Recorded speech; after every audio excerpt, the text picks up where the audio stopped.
Three things that we're talking about today, which is going to be super great. The first thing is food and mental health. The second thing is emotions and physical health.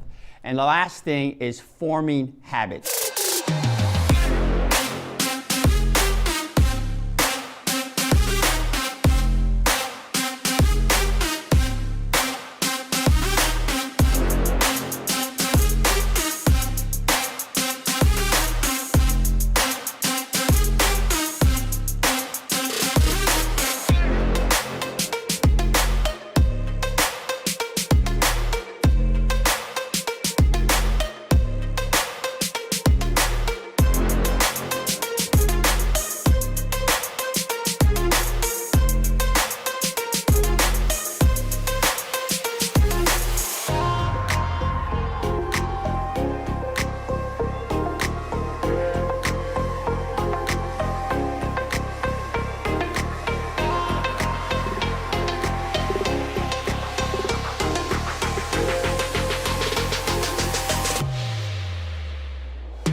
Welcome. This is Contemporary Speaks. I'm Steven. We're going to have fun today. We have a great podcast lined up for everybody today. Thank you guys for joining us in-house. Thank you guys for joining us online. It does mean a lot to us today. We're talking about three things as usual with this podcast. First of all, the title of this podcast is really Something Has to Change, and it's about life and situations that cannot stay the same for life to get better. So things must change. And so three things that we're talking about today, which is going to be super great. The first thing is food and mental health. The second thing is emotions and physical health.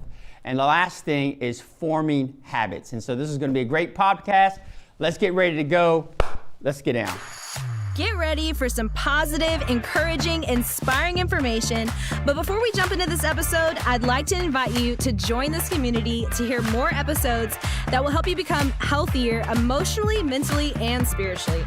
All I want you to do is click on the subscribe button. We love your support, and it's incredible to see all your comments, and we're just getting started. I can't wait to go on this journey with you. Thank you so much for subscribing. It means the world to us.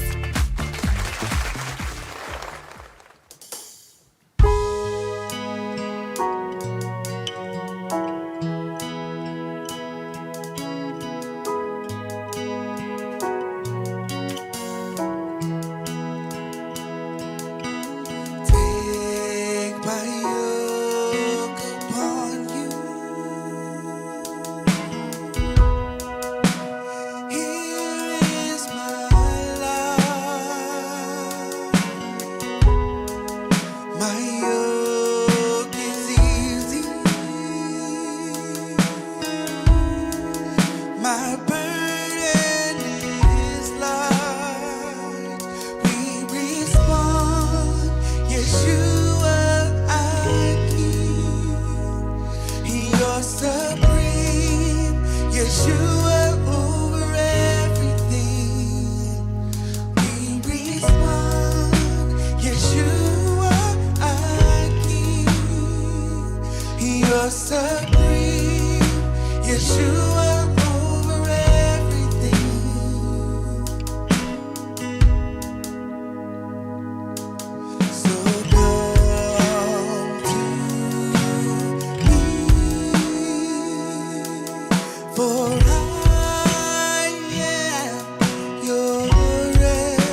Yeshua, I give. You're supreme. Yeshua, over everything. We respond. Yeshua, I give. You're supreme. Yeshua, over everything.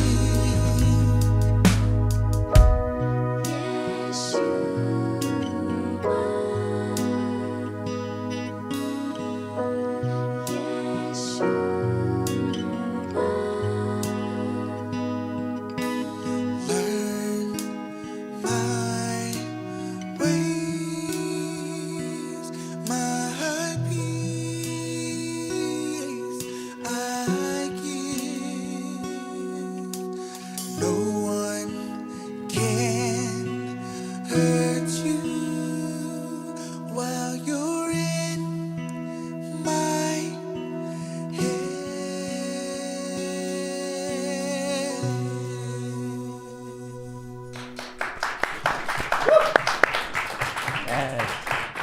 Beautiful, beautiful, beautiful. Love it, love it.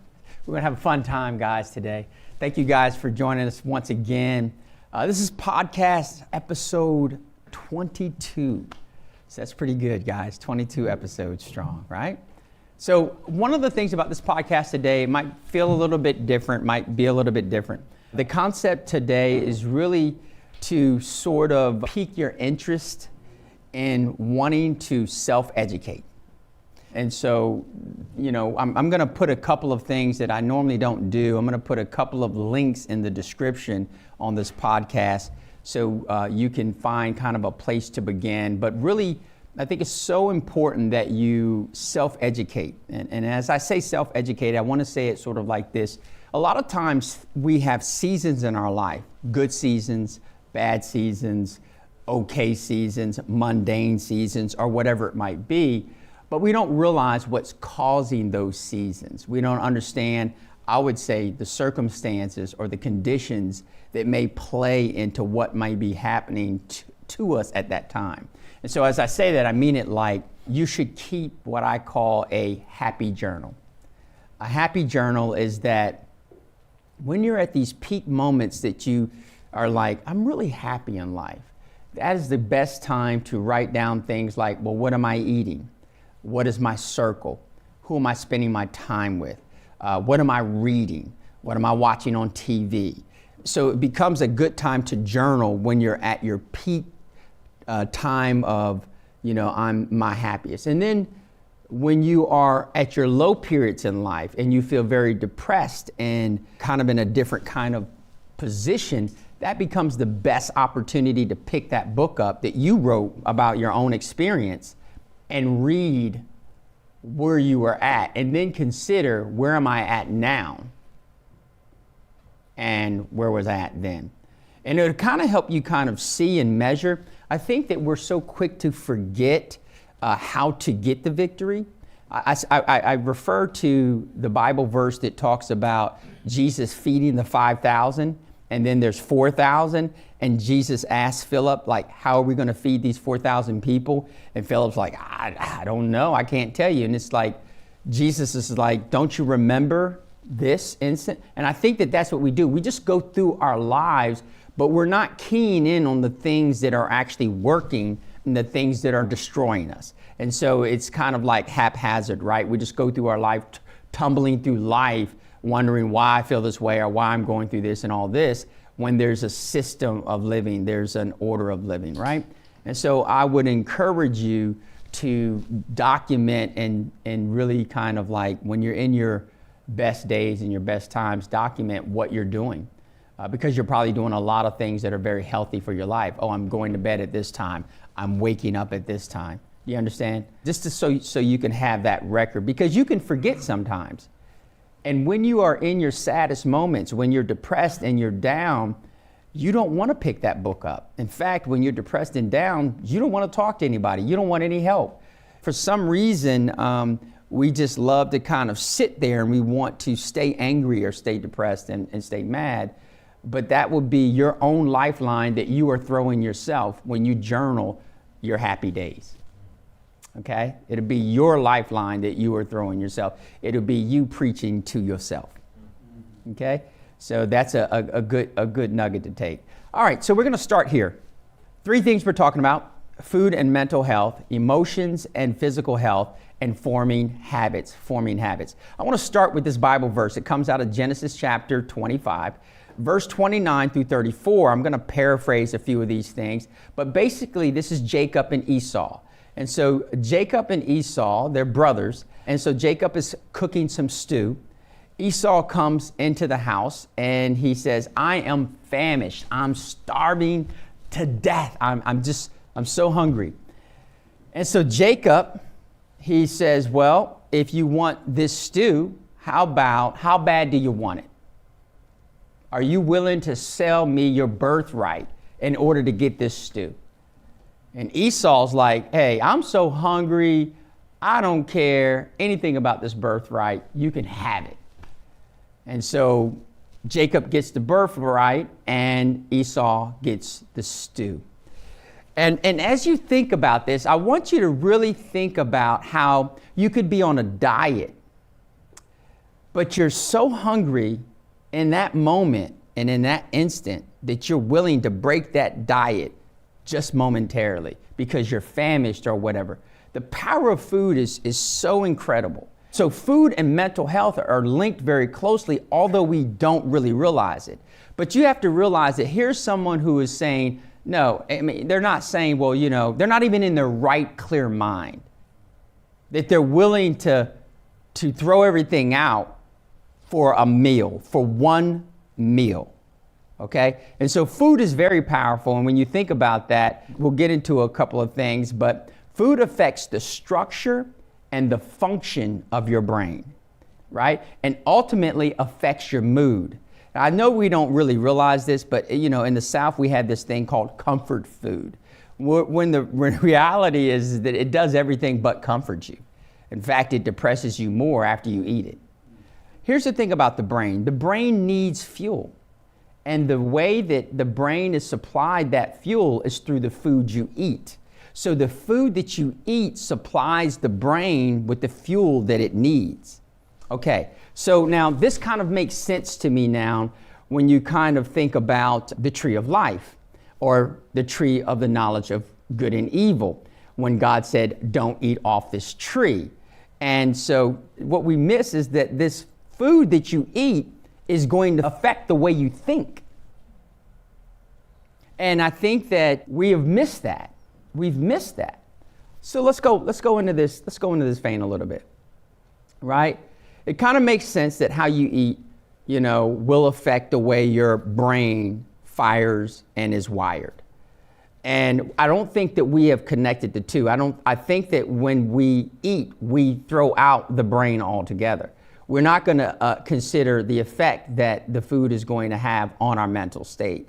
In fact, we're telling ourselves when we get before this plate of food is that this is my happiness and that this will make me happy. However, once you consume it and it is in you, it has sort of a neurological effect on the brain. And this is what's important about your food that you eat and that you have to understand. And so I'll say this, that science has shown that eating the right foods can alleviate depression and anxiety. Just by changing your diet, you can alleviate depression and anxiety. And this is kind of very, very huge because anxiety to me is nothing more than phobias and fears. And I feel like anxiety, all this is just overwhelming fears and phobias that one may have. But if you eat differently, that could actually subside is just an amazing concept. Do you know what I mean? So look at this right here. This also makes sense as well, that God gave the children of Israel a diet in the Old Testament. If food is that important, if food matters that much, it seems like God would have said, you know, don't eat this, eat this. But he did. He said it in the Old Testament, right? He was like, look, avoid these kind of foods. These kind of foods are going to You know, if you eat these foods, you're breaking the law. And anytime I say the law or I talk about the law of God, I'm always talking about gravity. Gravity is an eternal law. The laws of God are eternal, right? And so, you know, I'm talking about breaking gravity's law and things like that. So, you know, it makes sense that God gave his people an actual diet so that they could actually be mentally healthy, not just physically healthy. But here's one thing that science also shows is that poor nutrition can lead to mental health in children. So you know how we just let kids eat anything or any types of cereals and things like that? Well, you won't see the effects maybe immediately now, but as they become adults later in life, science has proven that poor nutrition in children has led to mental illness. And here's what we love to say. We love to say stuff like this. Well, I ate it growing up and I'm fine. Are you now? Right? We love to say, I ate this way all my life. But here's what we have to understand about food. Food is adapting and changing. Food, potatoes and wheat and all of these things are not the same as maybe our grandfather or their grandfathers ate. So we have to realize that things are evolving and changing, and we have to be mindful of what we're consuming. Here's another thing I'll say is that the rate of mental illness in children has doubled in the last 5 years. Mental illness in children, not adults. Children has doubled in the last 5 years, right? So nutrition is very big. Here's the thing that I'm reminded of. Revelations chapter 18, verse 4 in the NIV. You know, there, of course, in the Old Testament, one of my favorite scriptures is that my people perish from a lack of knowledge, from a lack of what they know. What you don't know is killing you, okay? But this one right here in Revelation chapter 18, verse 4 says this right here. Then I heard another voice from heaven saying, come out of her, my people, so that you will not share in her sins, so that you will not receive any of her plagues. And so what does that really mean? Does that mean move out of the country? Does that mean go live somewhere else? It doesn't really mean that. It really means take your mind and your heart out of her, right? Out of Babylon, out of these things that are going to lead to your demise. Take your mind and your energy and your out of those things. And so that you won't partake of her plagues. And we'll get a little bit deeper in that. But here's 3 things that I want you to kind of start with. So the first thing is avoid all processed foods. Processed foods. I grew up on processed foods. Many of you guys have grown up on processed foods. But if it's processed, it is not good for your vessel. Okay? So that's a place to start. And then the other place is to avoid refined grains, because that is modified stuff, right? So things that have been refined, avoid those. So just look on your package, look on your food, right? I mean, let me help you out. Before I started the ketogenic diet, I never looked at what was the ingredients in anything. I couldn't even tell you what the ingredients was. And I would just go and pick it up because I know I liked it. Okay? And then the third thing, which you might know, is try to avoid things with added sugars. There's a lot of sugars that are in drinks and things like that. You know, where's the sugar content coming from? Is it coming from the actual ingredient, or has it been sugar added to it? So these are just places to start at, okay? And once again, I think that you are going to actually be, and I know that this probably sounds a little odd, but you're probably going to be the actual best person that can be able to diagnose how I feel after I've eaten this, or how I feel after I've done this, or whatever it might be. Okay, you're going to be the one that has to really, because when you go to the doctor, those are the questions they're asking you. They're asking you questions that you realized about yourself so they can diagnose you, because you're not paying attention to any of the signs. You understand that? So what I'm just saying is pay attention more to the signs. Have you done this? Have you been like this lately? What about this? Have you understand what I'm saying? So getting to the second subject title today, which is emotions and physical health. And this is kind of very important. Emotions play a big part on your physical health. Now, this is, once again, science proving the Bible, okay? Science studying what is going on and what emotions are linked to your issues and your sicknesses. is all things that tie back once again to the gravity and law of God.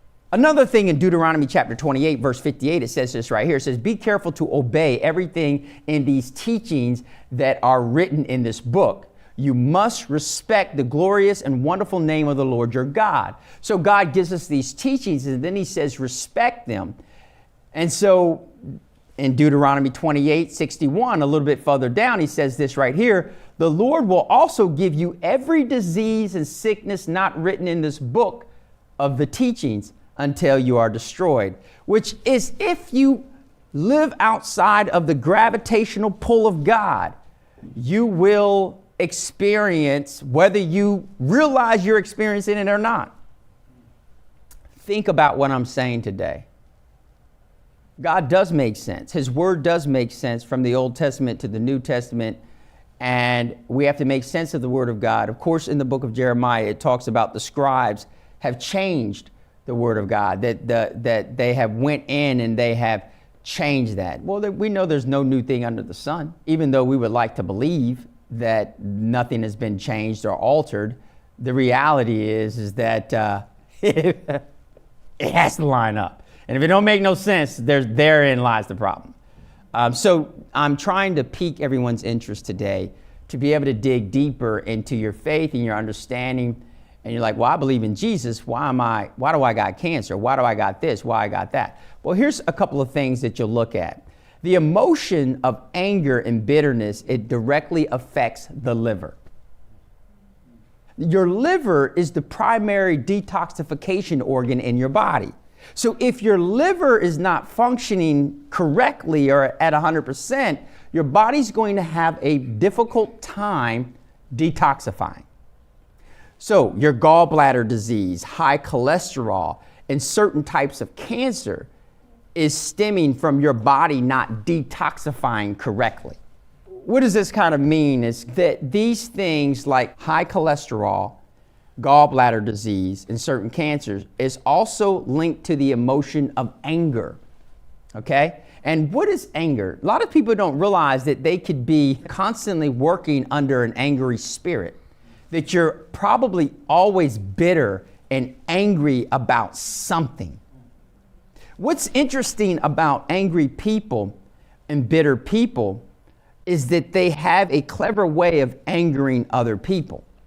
You know how the Bible says that these wicked people can't sleep until they've caused some to stumble and caused someone else to have pain. So when you are constantly living in a bitter state or an angry state, you're going to need to do something to disjar the person you're in a relationship with. You got to disjar them. You got to throw them off. You got to throw them a curveball to try to set them off to get them where you are. Angry people are good at making other people angry. Bitter people are good at making other people bitter. Sad people are good at making other people sad. And typically, whatever emotion I get out of the relationship is probably what you carry within yourself. So this is a very interesting thing. Science has also shown that every emotion affects an organ system either negatively or positively. Every emotion is affecting your organ system, which makes sense because this becomes the gravity of God, the laws of God that are at work in most people, whether they realize it or not. Okay? So here's one of the things to know. Anger, frustration, being impatient, having resentment, and bitterness affect the gallbladder and the liver, but unforgiveness affects the liver and the immune system. You notice how a lot of stuff ties back into the liver. The liver is one of your biggest organs other than like the skin, right? So think about this. So someone with a lot of anger can cause themselves to have high blood pressure in the body. And so that's why you have to be careful with allowing certain emotions to kind of be the norm, because they're going to eventually shut down your organs within your body, right? Start affecting your heart and all these other areas, right? Here's something that's very interesting as well. Anger will lower a man's testosterone. But for a woman, it will actually affect her thyroid. Very interesting, right? So if you have things that you've been kind of like holding on to for many years, and if you think about those things, they still upset you today, then most likely you are dealing with some unforgiveness or some resentment and bitterness.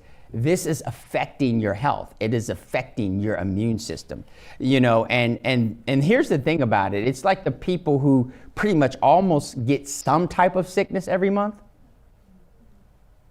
Like if you keep track of when the last time you were sick, or when you had a cold, or when this has happened, and if you keep track of that, you can realize that there's could be something that's not correct, operating correct within you, right? It could be shutting down your immune system. So people who worry or are, going through periods of heavy stress also have what we call gut health or digestive issues.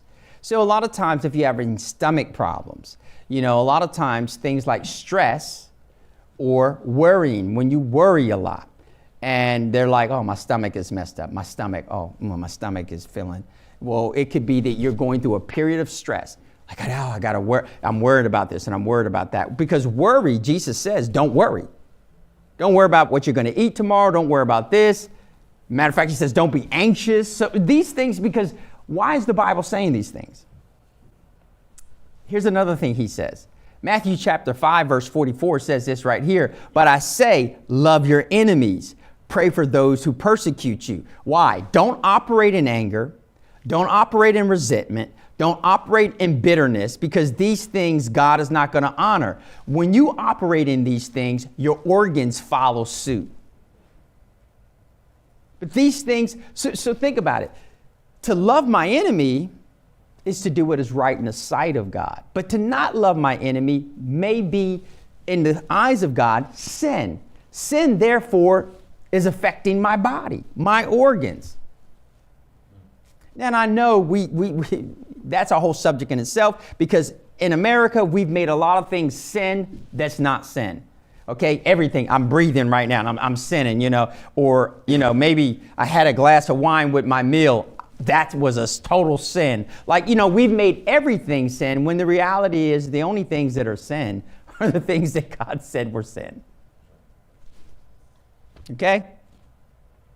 And so we need to really get that all in the right perspective. Here's another thing that the Bible says is very interesting. 1 Peter chapter 4, verse 8. It says, most important of all, continue to show deep love for each other, for love covers a multitude of sins. And here's the thing that you have to understand about that love covering a multitude of sin. It's almost that love is really going to be sort of this thing that we literally, when we do actually genuinely love someone, we probably are going to try to want to make them look good. Do you know what I mean? Like, I'll give you an example. I love my wife, so I don't want to ever make my wife look bad. I might joke about my wife, but I don't want to paint a real, true picture in anyone's mind that my wife mistreats me or that my wife is ill toward me. I don't want that to be a real, actual image.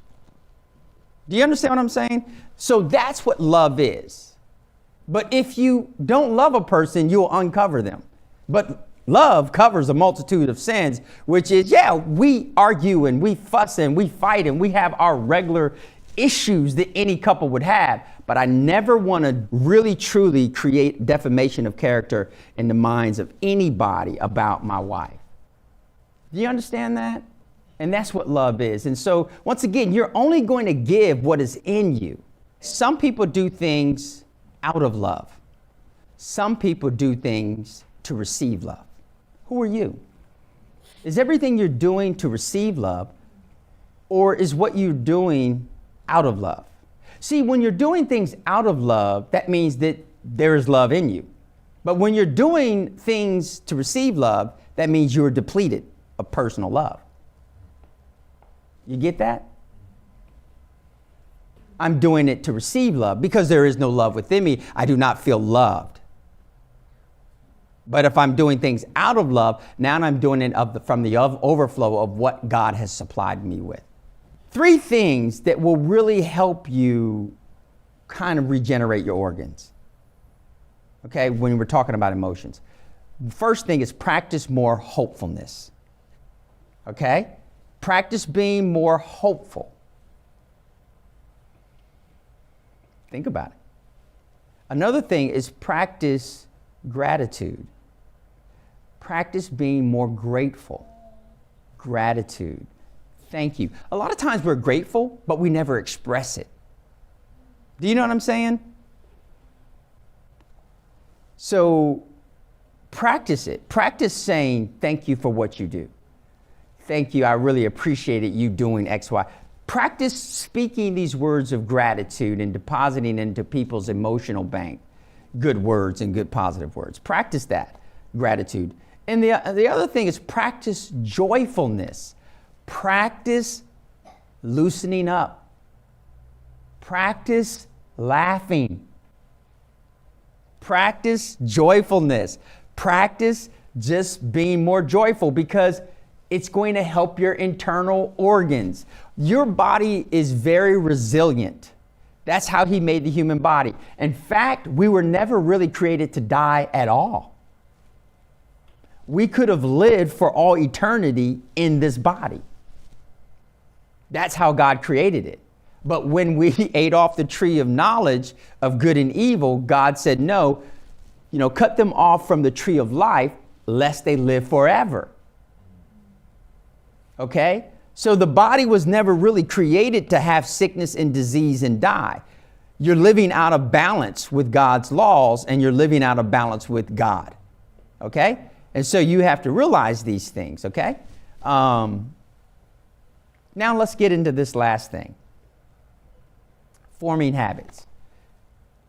The Bible says this right here in Proverbs 22:6. It says, train children to live the right way, and when they are old, they will not stray from it. And here's what's interesting about that. It's basically about good habits and training is what this Bible verse is about. But many people believe that you are who you are, and that it's been determined since you've been young who you will be. And that's not necessarily true. People can change. I remember one time talking to Quinn, and Quinn used to have real bad back pains. And I remember saying, man, it's interesting, man, you're not having that back pain anymore.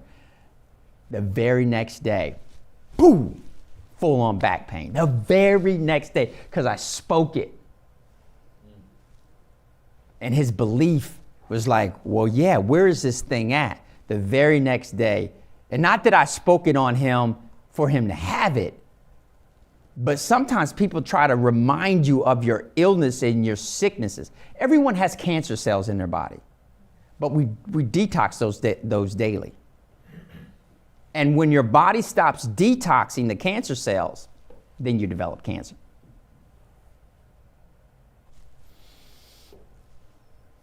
Ask the doctor. Okay? So when you want to change something or stop doing something, you have to do it completely. Stopping and changing is not gradually or slowly. If you want to stop and change something, you have to come to grips with this thing must stop now, and it must be over now. And you have to be mindful of that you're fooling yourself and living in sort of this false reality of change when you don't realize that things need to completely stop in order for it to be technically change. Okay? And here's the thing that you have to realize is that your life is nothing more than a series of habits. From the time you wake up to the time you go to bed, you live out a series of habits. And when those series of habits are not effectively lived out each day, you are sort of out of balance, right? And I want to say this too as well, is that once again, you may be in the habit of being angry. You may be in the habit of being bitter. You may be in the habit of complaining. You may be in the habit of being controlling. You may be in the habit of being manipulative. You may be in the habit of these things, but once again, if those habits are broken, where if you live your life where you can't manipulate someone today or control them today, then you'll feel out of balance, out of whack, upset, unhappy. Okay? So I want you to kind of think about these things, right? Your life is nothing more than a series of habits, right?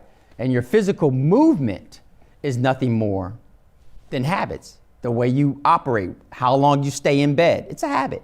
When you choose to get out of bed, it's a habit. When you choose to get up, it's a habit, right? All of it's a habit. So here's what is a habit? A habit is an automatic and repeated behavior. That's what a habit is, an automatic and repeated behavior.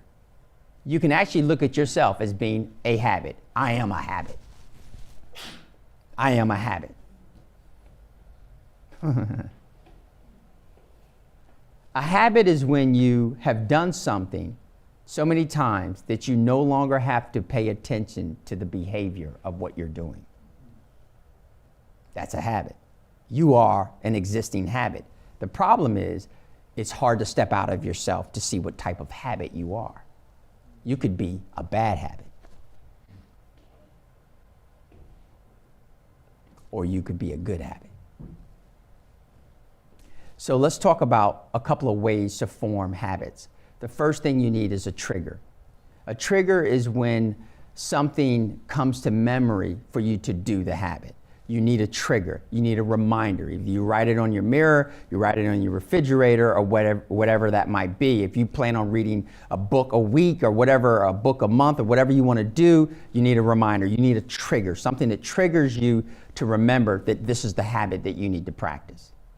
This is the first thing you need. So create a trigger. The second thing is you need the action. What is the habit? That means that when that memory comes and triggers that this is the habit you need to do, you got to do it. You can't make excuses. You have to live the action. Okay? The third thing is the benefit. Okay? What benefit is gained from doing the habit? Which means that starting the ketogenic diet a few weeks ago, the benefit was that my pants were a lot looser today, and my shirt and my jacket was a lot looser today. Now there's the benefit. So now what you need when you're going to form a new habit are these three things. You need the trigger, then you need the action to do it, and then you need to look at the benefit of this. And that's why I started this podcast with this concept of documenting when you're at your peak happiness, and also document when you're at your lowest, because a lot of times community is so important. Because God said it's not good for man to be alone. So community is essential, right? And so it's not that you have to be constantly around people all the time where you can't be alone. I'm not saying that, but I'm saying community is healthy for the psychiatrical development of the human. So the more time you spend isolated, the more time you spend going mad or going crazy. My grandmother put it like this: your mind will go with the walls. What does that mean? The more time you spend in the house, in the four walls, alone by yourself in a room. That's why cubicles are cool, if you can be in a cubicle at an office with other people. But if you're in a room by yourself, you're isolated and you can go mad. You can begin, it's not good. That's why they put people in solitude in prison when they've done something bad, but they come out worse. Solitude is not good for the mind. So remember that, okay? Proverbs 4:20 through 22. My child, pay attention to my words. Listen closely to what I say. Don't ever forget my words. Keep them always in mind. They are the key to life for those who find them. They will bring health to the whole body. I'm telling you, the words of God are not voided. The words of God are still in play. And if you harness those words, they will benefit your life. There are three things that I'm going to close with. Three things to remember. Three things to remember out of this podcast. I just want to pique some interest that you'll begin to self-educate yourself. But the three things that I want you to kind of remember, the first thing is food affects your mood. Food affects, so next time you look at that 7-Up biscuit, realize that when you eat it, it will affect your mood. That maybe when you go to bed that night, you may feel a little despair or a little depressed and wonder and try to associate it with a relationship in your life, or try to associate it with, well, it was because so-and-so said this to me. those things will roll off your back like water off of a duck if you're eating correctly. Okay? It is associated with the food you eat. So think about the next time you're looking at some good food, that once you eat that, your mood and your emotion will be affected. Okay? If sin always feels good in the moment, but it always has a depressing feeling after it's over. The second thing is emotions affect your organs. Realize that every emotion is going to affect your internal organs. Every emotion, okay? Emotions affect your organs. And the third thing is this right here. Habits can be made, but also can be broken. Don't forget that. Habits can be made, but they also can be broken, okay? That's all we got. Thank you guys for joining us. You guys take us away.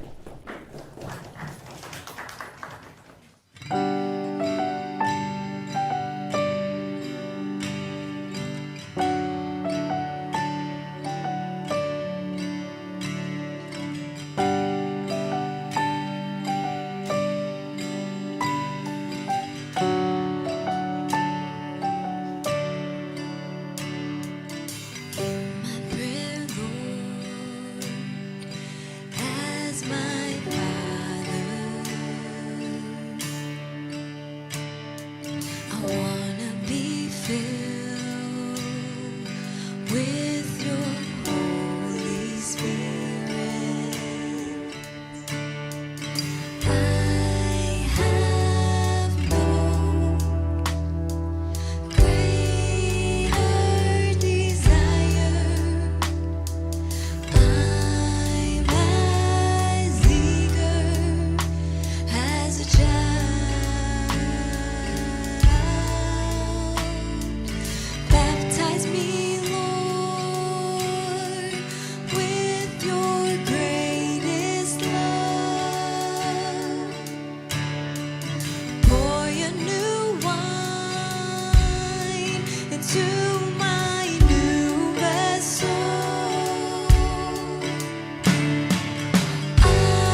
everybody. Thank you so much for watching and being a part of this community.